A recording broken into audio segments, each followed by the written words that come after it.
one thing about the Bible is it's not a one book of one story with various chapters. The Bible is it's almost an encyclopedia of different stories put together in a canon.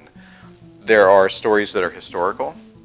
There are stories that are to only teach a lesson. There's poetry. There are letters. And I think in order to really discern what the Bible is telling us, we have to kind of look at those individual stories. And the main thing that we get from the stories is the same intent of what they were written for in the beginning was, what is the lesson that we're learning here? What is God trying to tell us by these stories? I do believe that some of the writings in the Bible have changed my life. I'm a firm believer in what my faith is, and the Bible has given me that faith. And so I think that when we understand those stories, we can really kind of understand the love that God has for us, and also our own frailties. The Bible is enormous as in its way of teaching us just how imperfect we are and how that's okay, and just how sometimes we get it so wrong, and that's okay, because the underlying thread between all of these different stories and poems and historicals and all is that God loves us and has stayed with us from the beginning all the way to the end.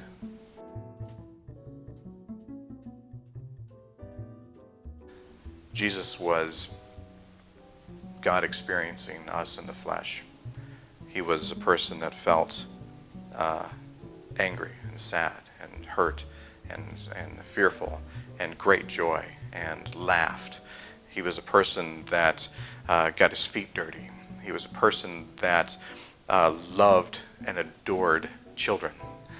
He was a person that did not like it when somebody was not accepting of another person.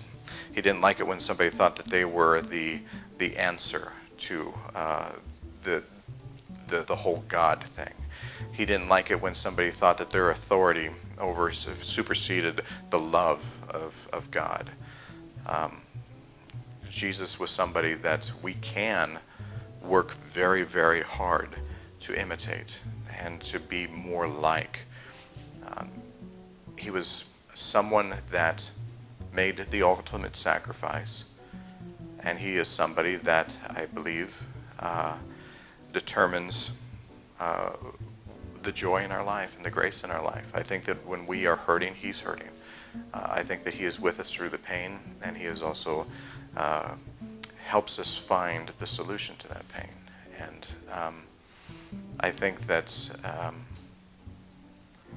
I think Jesus is love. I think Jesus is love.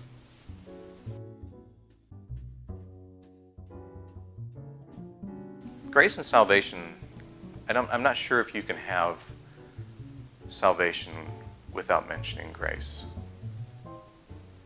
It used to be that salvation was almost talked about as a threat. Like, you better come to our church, otherwise you will not experience salvation and you will burn forever. Grace is something that God did with Christ, to where he took the brunt. Imagine yourself on a street and a car is bearing down on you. Somebody comes in and they push you out of the way. They save you. That's your salvation. They save you from that incoming car. They take the hit. That's grace. To me, that's what Christ did for us. And to me, that's what Christ continually does for us. This is not something that happened just 2,000 years ago, but this is something that happens in our daily lives every day. And it's also something that happens to people of various lifestyles and walks of life. Christ is in the grace, and he is continually making the sacrifice for our salvation.